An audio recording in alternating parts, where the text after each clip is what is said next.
우리가 지난주에 왜 민수기인가라는 제목으로 같이 말씀을 나눠봤습니다. 왜 민수기라고 했죠? 왜 하나님은 그 백성의 숫자를 왜 세신다는 것이죠? 부품입니다. 이것도 누군데겠네. 부품입니다. 왜 그랬다고 했죠? 왜냐하면 첫 번째, 이스라엘은 여호와의 군대라고 말했죠. 여호와의 군대. 우리는 군대를 총칼로 무장한 걸 군대라고 생각을 해요. 근데 아니죠. 여호와의 군대는 뭐가 있는 군대예요?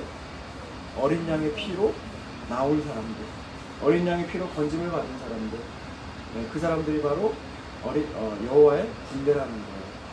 근데 이 여호와의 군대가 누구를 상대하죠? 뒤쫓아오는 애국.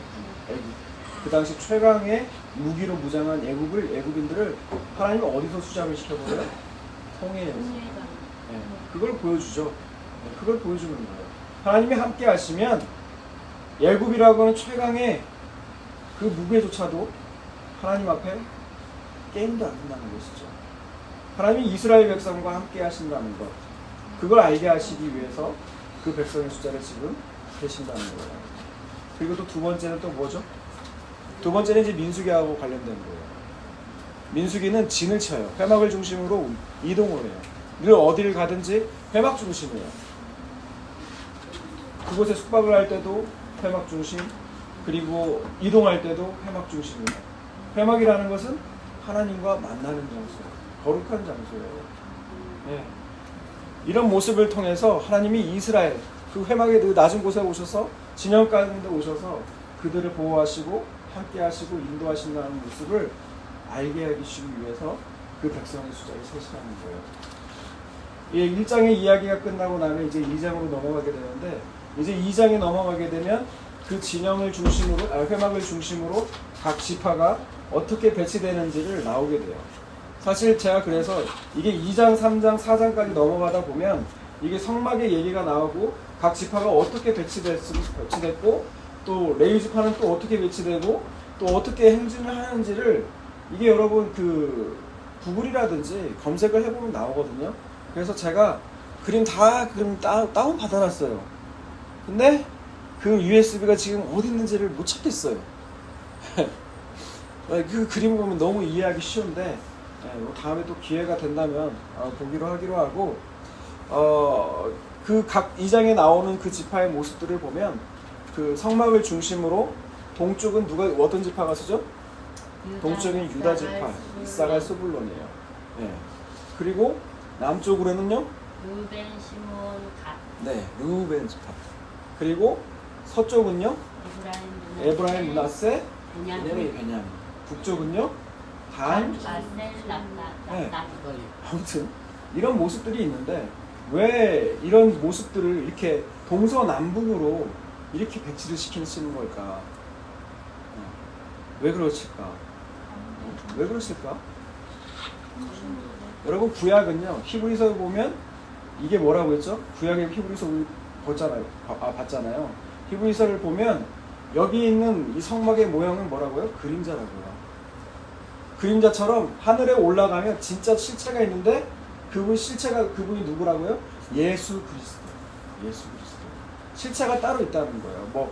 그 땅에 있는 성막처럼 하늘나라에도 그게 똑같이 있다, 그 얘기가 아니고 보여주는 거라는 거죠. 야, 하나님 나라는 이거고 예수님이 이런 일을 하시러 오실 거야 라는 것이죠. 그리고 나서 오늘 2장에 나오는 각 지파별로 있는 모습들 또한 그림자라는 거예요. 이건 한번 찾아볼까요? 21장 요한계시록 보세요. 요한계시록 21장 9절부터 봅니다. 21장 9절. 일곱 대접이 마지막 진료인데 그게 끝나고 나면 새 예루살렘이 내려오는 장면이 시작됐죠. 9절부터 읽습니다. 일곱 대접을 가지고 마지막 일곱 재앙을 담은 일곱 천사 중에 하나가 나와서 내게 말하여 이르되 이리 오라, 내가 신부 곧 어린 양의 아내를 내게 보이리라 하고 성령으로 나를 데리고 크고 높은 산으로 올라가 하나님께로부터 하늘에서 내려오는 거룩한 성 예루살렘이 보이니 하나님의 영광이 있어 그 성의 빛이 지극히 귀한 보석 같고 벽옥과 수정같이 막더라. 크고 높은 성곽이 있고 12문이 있는데 문에 12천사가 있고 그 문 위에 이름을 썼으니 이스라엘 자손의 12지파의 이름들이라. 동쪽의 세 문, 북쪽의 세 문, 남쪽의 세 문, 서쪽의 세 문이니 그 성의 성곽에는 12기초석이 있고 그 위에는 어린 양의 12사도의 12 이름이 있더라. 아멘. 똑같이 일치하지 않습니까? 그 동서남북의 모습이, 그죠? 성막을 중심으로 12지파가 진을 치고 행진하는 이 모습의 진짜 실체는 뭐냐? 예수 그리스도의 피로 구속받은 구약 백성들도 신약의 백성들도 다 어린 양의 신부인 것을 보여주기 위해서 이 말씀을 했다는 것이죠. 그리고 이제 3장에 오늘 본문에 넘어오게 되면 이제 회막 중심으로 2장에서는 각 지파 12지파였잖아요. 이제 회막, 진짜 회막을 섬기는 그 레위 지파가 어떻게 배치되는 것이며 왜 하나님은 레위를 선택하는지를 오늘 본문 가운데 나오게 됩니다. 오늘 다시 본문으로 갑시다. 본문으로. 오늘 본문 가가지고요. 먼저 3장의 구절을 보면 이래요. 1절에서 4절까지를 보면 이제 아론의 아들들의 이야기가 나오죠. 네. 여러분 아론이 무슨 계열인 줄 알아요? 아론의 레위에게는 세 아들이 있었어요. 그죠? 세 아들이 나중에 우리가 보게 되지만 첫째가 게르손, 둘째가 고핫, 막내가 무랄이에요. 그리고 그 고핫 계열로 나온 그 가문이 누구냐? 바로 모세와 아론이에요. 네. 이 모세와 아론 직계 계열들만 이제 제사장이 될 수가 있다는 것이죠. 그리고 나머지 그 세 사람은 이제 성막과 관련된 일을 같이 한다는 거예요. 아무튼 3장 시작할 때 아론의 아론의 아들들이 나오는데 아론의 아들들이 총 4명이었다는 거죠. 네. 근데 그 중에 두 아들이 어떻게 되죠? 나답과 아비후가 하나님이 명하신 불로 드려야 되는데 다른 불로 드려가지고 불에 타서 죽게 돼요. 여러분 사람이 가장 고통이 느낄 수 있는 것이 뭐냐면 불에 타서 죽는 거예요. 불에 타는 거. 그것같이 고통스러운 게 없어요. 아마 근데 그 모습을 보면서 그 아론의 마음이 어땠을까요? 정말 말을 못할 거예요. 우리는 그런 경험을 해본 적이 없으니까. 근데 그곳에서 있는 사람들은 뭐를 경험하느냐? 하나님의 그 거룩하심이 무엇인지를 겪는 거예요. 여러분 하나님의 그 거룩하심을 모르면요, 우리가 죄가 용서받았다는 그 기쁨이 얼만큼인지를 몰라요. 하나님의 거룩하심을 아는 만큼 그 죄를 용서받았다는 기쁨도 비례한다는 것이죠. 우리가 또 그런 걸 볼 수 있고, 이제 5절부터 나오는 것은 이제 제사장을 돕는 이 레위 사람들이 어떤 것이냐라는 것이 나와요.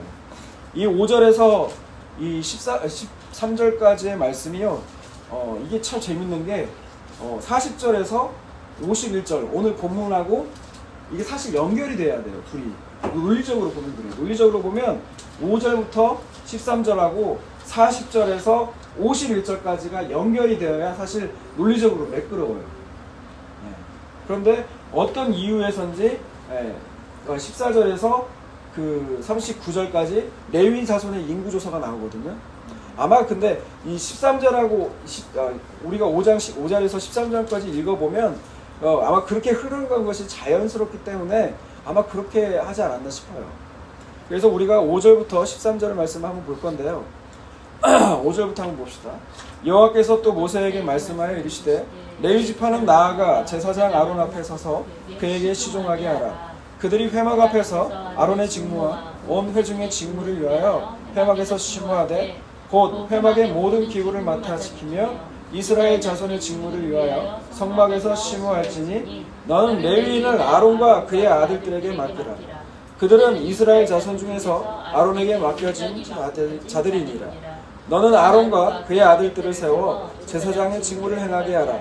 외인이 가까이 하면 죽임을 당할 것이니라. 아멘. 5절부터 10절까지 읽어보면 그렇죠. 이것도 또한 1절에서 4절과 있는 것과 비슷한 것이 바로 10절이에요. 예, 성막에는 누구만 들어올 수 있어요? 제사장들, 아론, 레위 지파만이 들어갈 수가 있어요.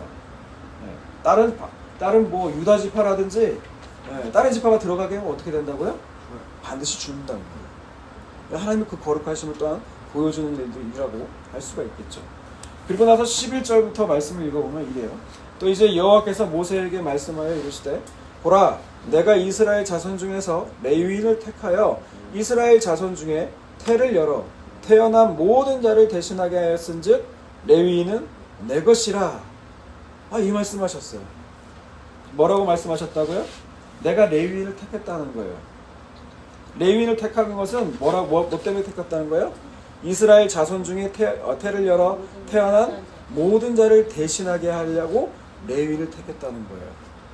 이제 구체적인 이유가 또 이제 13절에 나오게 되는데 13절까지 맞춰 읽읍시다. 13절 읽습니다. 시작. 처음 태어난 자는 다 내 것임은 내가 애굽 땅에서 그 처음 태어난 자를 다 죽이던 날에 이스라엘의 처음 태어난 자는 사람이나 짐승을 다 거룩하게 구별하였음이니 그들은 내 것이 될 것임이니라. 나는 여호와라. 아멘. 여러분 6월절 그 밤의 일들 출애굽기에 우리가 볼 때 6월절 아시죠? 6월절 마지막 10번째 재앙이 뭐였죠? 장자를 하나님께서 죽게 하셨다는 거예요. 근데 장자의 죽음을 비켜갈 수 있는 방법을 하나 알려주셨죠. 그게 뭐죠?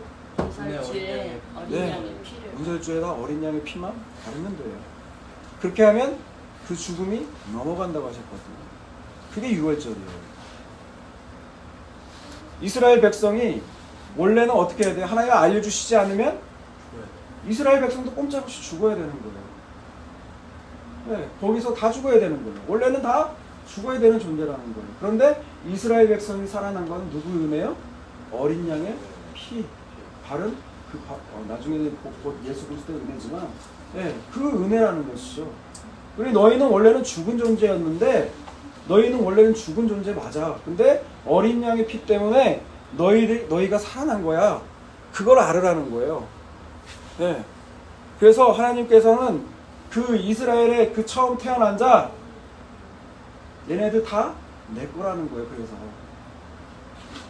다 내 거라는 거예요. 다 내 거라는 거예요. 하나님께서 왜 장자들을 대신해서 바꾸게 했다는 거죠. 그 바꾸게 한 게 누구예요? 바로 레위인들. 그래서 레위인들은요 죽은 자들이 원래 죽은 자들이기 때문에 땅을 가나안 땅에서 땅을 유업으로 받지 못해요. 네. 왜? 레위인은 땅에 대해서 죽은 자이기 때문에. 네, 그리고 나서 이제 논리적으로 이어지는 게 뭐냐? 이제 3장을 볼까요? 그리고 나서 이제 레위인들의 숫자를 세는 거예요. 레위인의 숫자를. 레위인의 숫자를 보는데 14절부터 좀 볼까요? 조금만 읽고 정리할게요. 이 부분은. 14절부터 보면 이제 레위 개수하라고 나오는데 15절 보세요. 15절. 읽어주세요. 시작. 그들의 조상의 가문과 종족을 따라 개수하되 1개월 이상 된 자를 다 개수하라. 네. 여러분 이따가 여러분 15절을 읽으면서 의문이 든 거 없었어요? 1개월 이상. 네. 레위는 개수를 할 때 1개월 이상부터 개수를 하래요. 아니 아까 우리가 2장에서 몇 장에서 봤죠? 1장에서 본 것은 이스라엘 백성의 그 지파의 수를 셀 때는 몇 살이라고 했어요? 20세 이상. 근데 왜 여기에서는 1개월 이상이라고 할까요? 레위 셀 때는. 네? 왜 그럴까요? 목적이 달라요. 1장에서 하나님께서 지파의 그 숫자를 세운 것은 전쟁이에요. 싸우기 위한 숫자예요.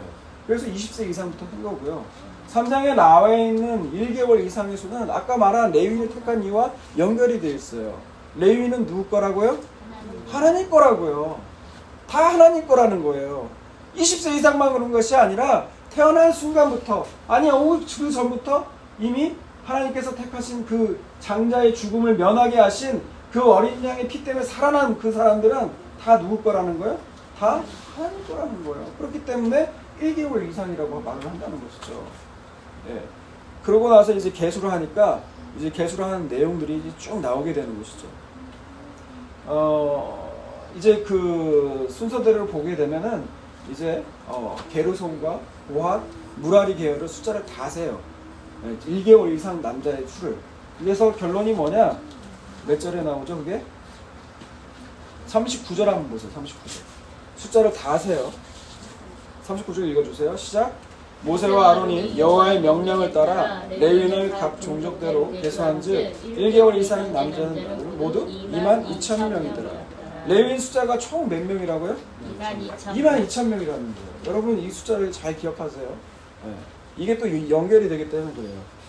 이제 오늘 본문 이제 들어가 봅시다. 이제 오늘 본문 들어가요. 자 이제 40절을 볼까요? 40절.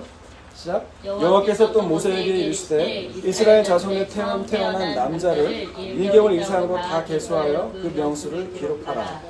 나는 여호와라. 이스라엘 자손 중 모든 처음 태어난 자 대신에 레위인을 내게 돌리고 또 이스라엘 자손의 가축 중 모든 처음 태어난 것 대신에 레위인의 가축을 내게 돌리라. 모세가 여호와께서 자기에게 명령하신 대로 이스라엘 자손 중 모든 처음 태어난 자를 계수하니 1개월 이상으로 계수된 처음 태어난 남자의 총계는 22,273명이었더라. 네. 아까 반복된 얘기가 아까 5절부터 10절 이하부터 나온 내용과 똑같은 내용이 또 나오죠. 네. 하나님이 이스라엘 택하신 그 이유. 네. 처음 태어난 자, 이스라엘에서 처음 태어난 자를 지금 누구로 바꾸신다고요? 레위인으로 지금 바꾸시겠다는 거예요. 그래서 각 지파마다 처음 태어난 남자의 수를 계수하니까 몇 명이라고요? 22,273명이라는 거예요. 아까 레위 지파가 몇 명이라고 했죠? 1개월 이상 된 사람이 22,000명.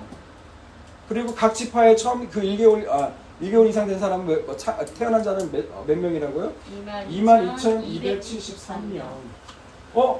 문제가 생겼죠? 일치하지가 않죠? 273명이 부족해요, 레위 지파가. 그걸 다 대신해야 되는데. 그죠? 그럼 어떻게 해야 되는지 보자고요. 45절부터 읽습니다. 시작. 이스라엘 자손 중 모든 처음 태어난 자 대신에 레위인을 취하고 또 그들의 가축 대신에 레위인의 가축을 취하라. 레위인은 내 것이라. 나는 여호와니라. 이스라엘 자손의 처음 태어난 자가 레위인보다 273명이 더 많은즉 속전으로 한 사람에 5세겔씩 받되 성소의 세겔로 받으라. 한 세겔은 20게라니라. 아멘. 어떻게 하라고 나와 있어요? 273명이 부족한데 그걸 어떻게 하라고요? 돈으로 내라는 거예요. 여러분 속전이라는 것 단어의 뜻을 아세요? 속전? 죄를 면하는 대신에 돈으로 내는 거예요. 돈으로 내는 거. 마치 조선시대 때 양반들도 군대를 가고 군역을 해야 되는데 군대 안 가는 대신에 다른 거 사람을 사가지고 그 사람을 군대를 보내는 그런 게 있었거든요. 마치 이거와 비슷한 거예요. 죄를 면하려면 돈 내라는 거예요. 돈. 근데 여러분 이 말씀이 이게 이해가 되세요? 아니 어떻게 사람의 생명을 돈으로 환산한단 말이지? 여러분 과연 이런 걸까요? 이 말씀이 속전이? 어떤 말씀일까요? 이 말씀이 아니에요. 생명을 돈으로 환산해도 된다 이런 얘기를 하고 있는 게 아니에요. 이건 어디에 포커스가 되어 있냐면 이스라엘의 그 처음 태어난 자의 총수가 레위인보다 여러 번 많죠. 그러면 반드시 속전을 내라고 하는 거는 반드시 값을 치러야 된다는 거예요. 반드시 대가가 치러져야 된다는 거예요. 왜? 내 것이니까. 너는 내 것이니까. 하나님 백성들이니까. 그렇게 돼야 된다는 거예요, 여러분. 그 속전의 의미 안에 담겨져 있는 거는 내가 어떤 값을 너는 다 반드시 값을 치러서라도 해야 된다는 거예요. 여러분 273명의 숫자는 별거 아닐 거예요. 그냥 넘어가지 왜? 아니 넘어가면 큰일 나게. 넘어가면 큰일 나는 거죠. 하나님의 백성이 아닌 것이 되는데 273명의 분까지 다 속전으로 계산을 치러내야 된다는 거예요. 여러분 성경에 보면 검색해보면 속전으로 검색해보면 몇 군데가 나와요. 우리 그 중에서 시편 말씀 한번 볼게요. 시편 49편을 한번 볼까요? 시편 49편을 보세요.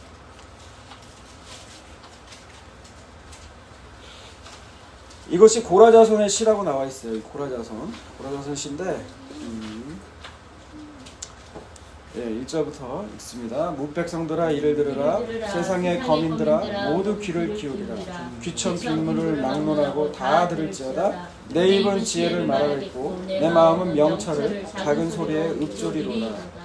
내가 비유에 내 귀를 기울이고 수금으로 나의 오묘한 말을 풀리로다. 이제 그게 뭔지가 나오는 거예요. 그게 5절이거든요. 뭔지 대체 5절 읽습니다. 시작. 죄악이 나를 따라다니며 나를 애워싸는 환난의 나를 내가 어찌 두려워하랴. 자기의 점을 의지하고 부유함을 자랑하는 자는 아무도 자기의 형제를 구원하지 못하며 그를 위한 속죄를 하나님께 바치지 못할 것은 그들의 생명을 속량하는 값이 너무 엄청나서 영원히 마련하지 못할 것임이니라. 아멘. 이거 보면은 무슨 말이냐? 5절에 보면 죄악이 나를 따라다니고 나를 에워싸는 환난의 나를 내가 어찌 두려워하랴. 빈부귀천을 막론하고 모두 다 환난을 날 가운데 그 죽음, 재난을 두려워하게 된다는 거예요. 그래서 사람들은 어떻게 하느냐? 6절에서 8절까지 보니까 재산을 모은다는 거죠. 근데 그 재산이 생명을 속량하느냐? 안 된다는 거예요. 왜? 생명을 속량하는 값은 너무 엄청나서 어느 누구도 재물로는 속전을 수가 없다라는 거예요. 여러분 이게 민수기와 이어지지 않습니까? 민수기 또한 그렇잖아요. 273명의 속전의 의미도 돈으로 생명이 계산된다는 것이 아니라 장자를 바꾸려면 너는 반드시 값을 치러야 된다는 거예요. 여러분 값을 치르러 오신 분이 바로 누구예요? 속전이 되신 분이 예수님이시죠. 죄 없으신 그 예수님의 희생으로 우리가 어떻게 됐어요? 용서함 받았잖아요. 이게 바로 속전의 모습으로 오신 예수님의 모습을 보여주는 것이라고 할 수 있죠. 그래서 9절부터 보면 그가 영원히 살아서 죽음을 보지 않을 것인가? 그러나 그는 지혜도 있는 자도 죽고 어리석은 자고 함께 망하며 그들의 재물은 남에게 남겨두고 떠나가는 것을 보게 되리로다. 다 죽어요. 다 죽어요. 이렇게 된다는 거 알아요. 내 모은 재산을 죽어서도 갖고 가지 못하는 것을 알고 있어요. 사람들은 다 알아요. 그런데 뭐라고요? 11절. 그러나 그들의 속생각에는 그들의 집은 영원히 있고 그들의 거처는 대대에 이르리라. 그들이 토지를 자기 이름으로 부르도다. 여러분 이게 인간이에요. 이게 인간이에요. 자기가 갖고 있는 것 내가 못 놔요. 인간이 그래요. 어리석어서. 그래서 사람이 뭐예요? 하나님이 뭐라고 하세요? 사람은 존귀하나 장구하지 못하며 멸망하는 짐승 같다. 네, 멸망하는 짐승과 같대요. 세상 재물 명예 권세 자랑하는 그 사람들 멸망하는 짐승이라는 거예요. 성경은 13절 이것이 바로 어리석은 자들의 길이며 그들의 말을 기뻐하는 자들의 종말이다. 이 종말이 뭐예요? 14절 그들은 양같이 수월에 두기로 작정되었으니 사망이 그들의 목자일 것이다. 정직한 자들이 아침에 그들을 다스리니 그들의 아름다움은 소멸되고 수월이 그들의 거처가 되리라. 그러나 하나님은 나를 영접하시리니 이러므로 내 영혼을 수월의 건설을 내시리로다. 아멘. 두 부류의 인간이 있다는 거예요. 세상 권세, 명예 이런 거 세상이 좋아하는 사람들은 결국 그게 좋았다가 마귀가 이제 그 건지시는 은혜를 못 보게 하는 거죠. 결국 어디로 간다는 거예요? 수월, 지옥으로 들어간다는 거예요. 바로 지옥으로. 그런데 하나님께서 영접하시는 자는 어떻게 된다고요? 여의 영혼을 그 수월의 권세에서 건져냄을 받는다는 것이죠. 생명의 그 대속함을 받지 않는 자는 사망의 목자가 돼서 결국 죽는 그날 그들이 자랑했던 그 모든 것이 소멸되고 결국 그 인생이 소멸되지만 생명의 속전이 지불된 자는 어떻게 된다고요? 하나님께서 수월의 권세에서 건져내신다는 거예요. 그래서 16절 17절 사람이 십치부하여 그의 집에 영광이 더할 때는 너는 두려워하지 말지어다. 그가 죽음에 가져가는 것이 없고 그의 영광이 그를 따라 내려가지 못함이로다. 18절부터 20절 마저 다 읽습니다. 그가 비록 생시에 자기를 축하하며 스스로 좋게 함으로 사람들에게 칭찬을 받을지라도 그들은 그들의 역대 조상들에게 돌아가려니 영원히 빛을 보지 못하리로다. 존귀하나 깨닫지 못하는 사람은 멸망하는 짐승 같더라. 여러분 이게 시편의 결론이에요. 시편 49편에 아무리 세상에서 존귀 여김 받고 사람들에게 칭찬 받고 그렇게 살아도 생명의 대속을 모르면 결국 인간은 멸망하는 짐승에 불과하다는 거예요. 여러분 그러면 어떻게 해야 돼요? 여러분 그렇게 그 멸망하는 짐승 같지 않으려면 그 수월의 권세에서 건짐을 받으려면 어떻게 해야 될까요? 속전 되신 예수. 네, 베드로전서를 봅니다. 베드로전서 우리 여러 번 봤던 걸 거예요. 베드로전서 1장을 볼까요? 베드로전서 1장 18절부터 봅니다.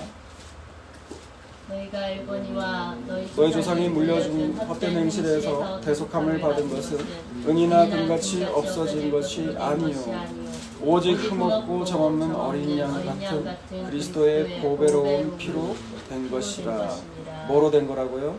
예수 그리스도의 보배로운 피로 된 거라는 거예요. 우리가 대속받은 것, 용서받은 것.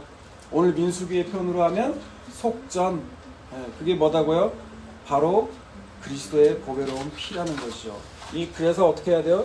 20절, 21절. 그는 창세전부터 미리 알림받으신 이나 이 말세에 너희를 위하여 나타나신 바 되었으니 너희는 그를 죽은 자 가운데서 살리시고 영광을 주신 하나님을 그리스도로 말미암아 믿는 자니 너희 믿음과 소망이 하나님께 있게 하셨느니라. 아멘.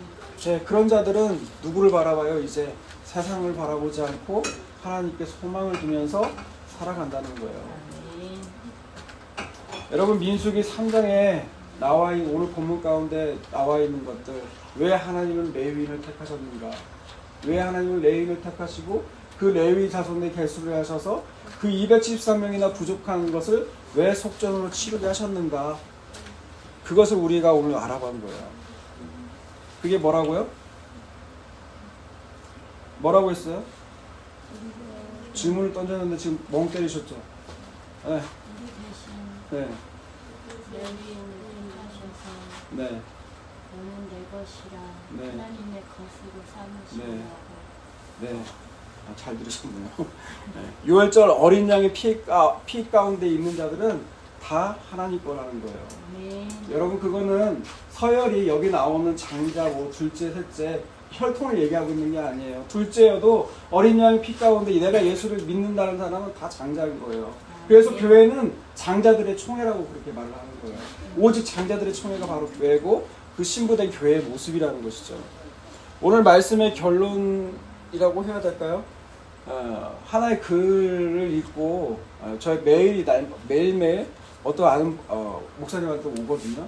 근데 오늘 설교 본문하고 이게 연결될 줄은 몰랐어요. 그래서 이 좋은 글이어서 제가 말하려고 합니다. 소개하려고. 여러분 체코 말로요 사랑한다는 말이 무슨 말인지 아세요? 사랑한다. 네, 체코 말로. 아니 체코어를 하라는 게 아니에요. 체코에서 사랑한다는 의미가 어떤 의미인지 아시냐고요? 모르실 거예요. 저도 몰랐어요. 이게 무슨 뜻이냐니까 당신의 부재로 인하여 견딜 수가 없어서 그를 찾아 나서는 것이 바로 사랑한다는 의미래요. 뭐라고요? 당신이 없기 때문에 내가 그냥 앉아서 그리워한다는 것이 아니라 그 사랑하는 사람을 찾으러 나서는 것이, 적극적으로 나서는 것이 바로 사랑이래요. 체코말로. 네. 이해가 되시는 분이 멀뚱멀뚱 보고 있으니까 이게 교통이 안 돼서 그래서 그분이 예화를 든 게 있는데 그게 뭐냐면 저는 이 사건이 97년에 일어났으면 기억날 법한데 기억이 전 잘 안 나더라고요. 97년 8월에 괌에서 칼기가 대한항공 있잖아요. 대한항공 우리나라 국적기가 추락을 했대요. 거기서 많은 사람들이 죽었는데 그 중에 신기아 의원이라는 분이 계셨대요. 근데 그분이 돌아가셨는데 이 소식을 어머니가 들은 거예요. 모친이. 그러니까 듣자마자 가슴을 치고 통곡을 치면서 음식을 안 드시더래요. 어떻게 음식이 넘어가겠어요? 그러면 좀 있다가 회복이 될 텐데 모친이 하는 말이 기아야 내가 보고 싶다 이 말씀만 하시면 음식 굽기를 끊으신 거예요. 결국 이분이 50일 만에 돌아가셨대요. 50일 만에. 여러분 이분이 아들 하나여서 그런 걸까요? 아니더라고요. 아들이 몇 명이냐 여기. 아들 딸도 많았고요. 정확한 숫자는 안 나왔네요. 손자 손녀도 겁나 많았대요. 매우 많았대요. 그런데 그 누구도 그 죽은 자식을 대체할 수가 없다라는 거죠. 여러분 이처럼 사랑은요 다른 것으로 대체할 수가 없는 것이 사랑이에요. 이처럼 하나님도 우리를 사랑하셔서 죄에 빠진 나를 포기하고 새로운 창조를 하셨으면 됐는데, 그런데 하나님은 수많은 선지자들을 보내시고 마침내 그 아들 예수를 십자가에 죽기까지 나를 구원하셨다는 거예요.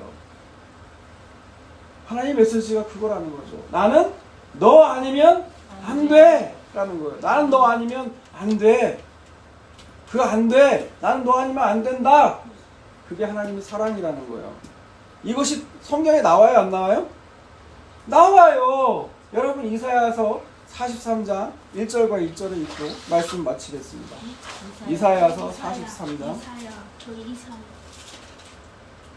이사야 43장. 이사야 43장 1절과 2절을 읽고 마치도록 하겠습니다. 읽습니다. 시작. 야곱아, 너를 창조하신 여호와께서 지금 말씀하시느니라. 이스라엘아, 너를 지으신 이가 말씀하시느니라. 너는 두려워하지 말라. 내가 너를 구속하였고 내가 너를 지명하여 불렀나니 너는 내 것이라. 뭐라고요? 너는 내 것이라. 두려워하지 말래요. 왜? 내가 너를 구속했다는 거예요. 내가 너를 잡았다는 거예요, 여러분. 여러분의 삶을 누가 지금 잡고 계신다는 거예요? 하나님이 잡고 계신다는 거예요. 그러니 여러분, 도망가도 예수님 손 안에 있어요, 여러분. 내가 너를 불렀다는 거예요. 널 딱 찔러서 불렀다는 거예요. 뭐라고 말씀하시면서 너는 내 것이다. 너는 내 것이다. 그래서 2절, 내가 물 가운데로 지날 때 내가 너와 함께 할 것이라. 강을 건널 때 물이 너를 침몰하지 못할 것이며 내가 불 가운데로 지날 때도 타지도 아니할 것이요 불꽃이 너를 사르지도 못하리니. 여러분, 이걸 문자적으로 읽으시면 안 돼요. 문자로 읽으시고 어디 또 저수지로 들어가시고 이러시면 안 돼요. 문자는 죽이는 것이요 살리는 건 영이에요. 이 말씀은 뭐예요? 어떠한 환경과 형편에 처하든지 너 두려워하지 말라는 거예요. 왜? 너는 내 것이니까. 너는 내 것이니까. 여러분, 그 말씀 가운데 여러분 기억하며 살아가시는 저와 여러분이 다 되시기를 주님의 이름으로 축원합니다.